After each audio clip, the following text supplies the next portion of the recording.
बिस्मिल्लाहिर्रहमानिर्रहीम। मोदी और नेतन्याहू का खौफनाक प्लान बेनकाब। कपिल शर्मा अब रॉ के निशाने पर है। जिस तरह ऑपरेशन सिंदूर ने इंडिया की अस्करी ताकत को खाक में मिला दिया था, इस अमेरिकन टैरिफ ने इंडियन इकोनॉमी का पोल खोल दिया। दुनिया की चौथी बड़ी मईशत मामूली से झटका भी नहीं बर्दाश्त कर पाई और सीधी सादी ICU में पहुंच गई है। इंडिया पिछले 3 दहाइयों से विकेट के दोनों तरफ खेल रहा था। वो तवील अरसे से अमेरिका और यूरोप की दोस्ती एंजॉय कर रहा था, उसके साथ साथ रशिया की यारी का भी दम भरता था। वो बैक वक्त खलीजी रियासतों और ईरान का तजारती शराकतकार था और इसराइल का स्ट्रेटेजिक पार्टनर भी। इस दोगली पॉलिसी को इंडिया बड़े फख्र से अपनी सफारती महारत कहा करता था, लेकिन अब इस सफारती महारत ने पूरी दुनिया में टके टोकरी कर दिया। दुनिया का कोई मुल्क आज इंडिया पे एतबार करने को तैयार नहीं है, कोई इसे मुंह लगाने को तैयार नहीं है, कोई इसके साथ खड़ा होने पर राजी नहीं है। मैंने आपको बताया था ना कि अजीत डोवाल मॉस्को गया हुआ है। कल इसने वहाँ सदर पुतिन से मुलाकात की है। गोदी मीडिया ने इस मुलाकात की खूब प्रोजेक्शन की और ये दावा भी कर दिया कि प्रेसिडेंट पुतिन अगस्त के आखिर में इंडिया का दौरा करेंगे।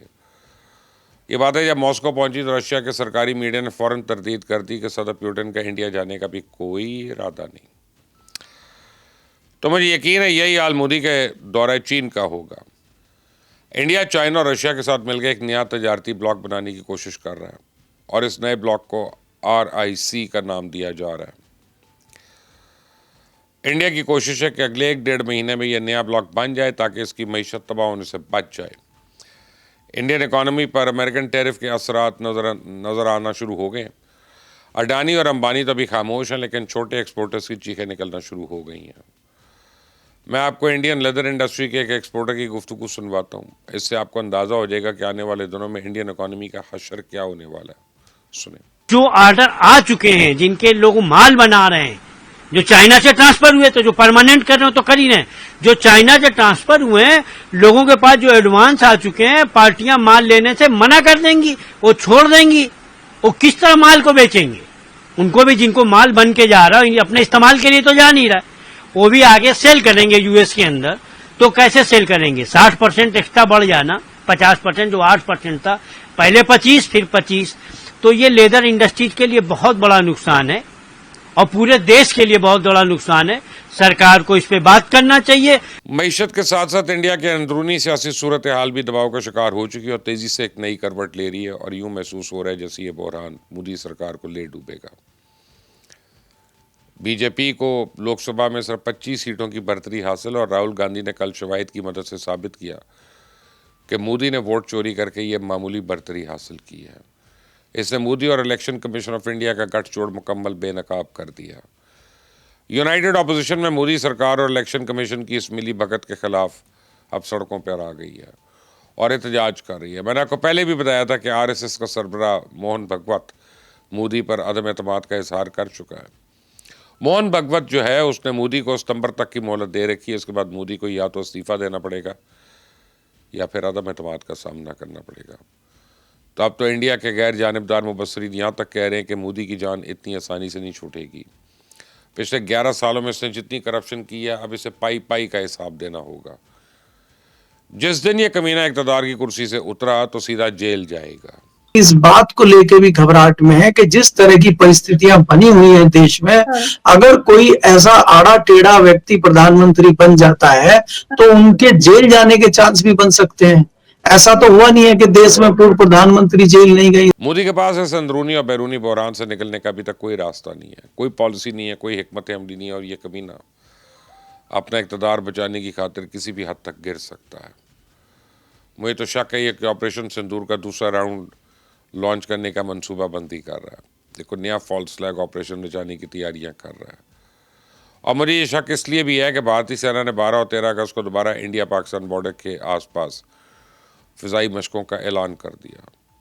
इंडिया ने मई में भी बॉर्डर के साथ साथ फ़िज़ाई मशकें शुरू की थी और फिर उसी मशक की आड़ में अचानक पाकिस्तान पर हमला कर दिया था।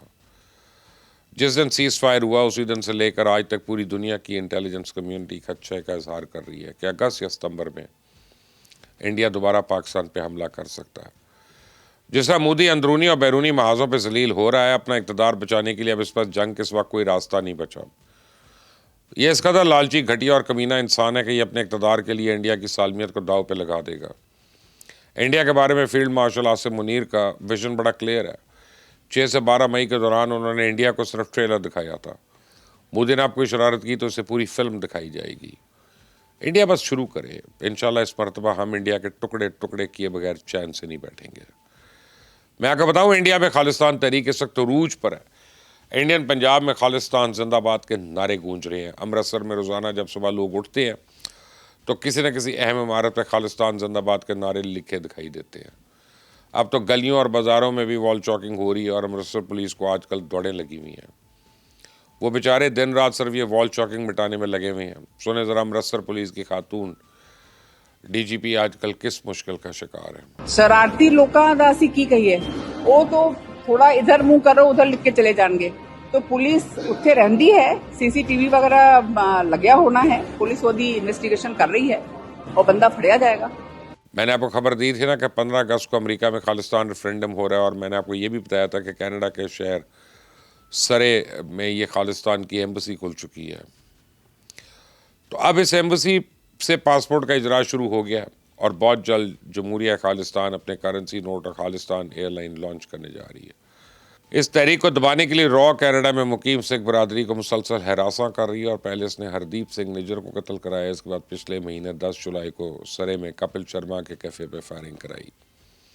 अजीत दोल ने जब इस वाक़े की जिम्मेदारी बब्बर खालसा इंटरनेशनल पर डालने की कोशिश की तो मैंने उसी रोज़ रॉ की साजिश को बेनकाब किया। मैंने शवाहिद की मदद से साबित किया कि इस फायरिंग के पीछे बब्बर खालसा इंटरनेशनल नहीं बल्कि लॉरेंस बिश्नोई गैंग है। कल रात कनाडा में कपिल शर्मा के इसी कैफे पर दोबारा फायरिंग हुई है और इस मरतबा लॉरेंस बिश्नोई के कारिंदे गोल्डी बरार ने इस वाक़े की जिम्मेदारी कबूल कर ली है। ये वही गोल्डी बरार है जिसने मारूफ पंजाबी गुलकार सिद्धू मूसेवाला के कत्ल की जिम्मेदारी कबूल की थी। लॉरेंस बिश्नोई गैंग और रॉ का गठजोड़ आप किसी से ढका छुपा नहीं है। रॉ इस गैंग की सरपरस्ती करता है, बदले में इस गैंग के कारिंदे अंदरून मुल्क बैरून मुल्क रॉ के मुखालफिन को डराते धमकाते हैं। मैं आपको बताऊं कि रॉ क्यों कपिल शर्मा के पीछे हाथ धोकर पड़ी हुई है। तो भारतीय पंजाब में खालिस्तान तहरीक को दबाने के लिए रॉ के पास कोई काबिल कबूल सियासी चेहरा नहीं। वो कपिल शर्मा को खालिस्तान तहरीक के खिलाफ लॉन्च करने का सोच रहे थे। इसे मजबूर करने के लिए इसे कारोबार को निशाना बना रहे हैं और इसे जान से मारने की धमकियां दी जा रही हैं। इंडिया की सिख बरादरी रॉ के हथकंडों से अच्छी तरह वाकिफ है। मैं आपको मशरकी पंजाब के एक आम शहरी की गुफ्तगू सुनवाता हूँ, इससे आपको पता चल जाएगा कि पंजाब के लोग अपने असली दुश्मन को पहचानते हैं।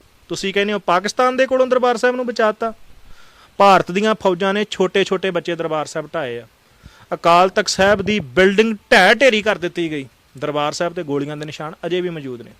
ਸਾਨੂੰ ਪ੍ਰਕਰਮਾਂ 'ਚ ਨਿਸ਼ਾਨ ਅਜੇ ਵੀ ਮੌਜੂਦ ਨੇ ਜਿਹੜੀਆਂ ਭਾਰਤ ਦੀਆਂ ਫੌਜਾਂ ਨੇ ਮਾਰੀਆਂ। ਤੁਸੀਂ ਸਾਡੇ ਜ਼ਖਮਾਂ ਨੂੰ ਕਰੇਦਦੇ ਹੋ ਇਹੋ ਜਿਹੀਆਂ ਗੱਲਾਂ ਕਰਕੇ, ਸਿੱਖਾਂ ਨੂੰ ਉਕਸਾਉਂਦੇ ਹੋ।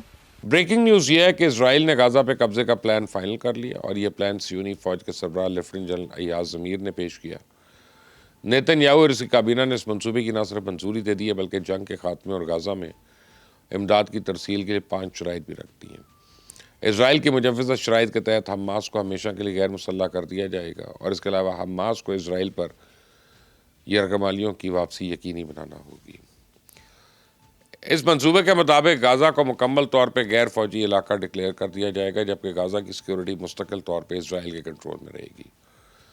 तो अगले चंद महीने में इसराइल गाज़ा में एक ऐसी सिविल गवर्नमेंट कायम करेगा जिसमें ना तो हमास की शिरकत होगी या ना ही फ़लस्तीनी अथॉरिटी का इसमें कोई अमल दखल होगा। इस नेतन्याहू ने धमकी दी है कि अगर गाज़ा के बासियों ने इन शराइत को तस्लीम ना किया तो फिर गाज़ा जाने वाली इमदाद मुकम्मल तौर पर बंद कर दी जाएगी।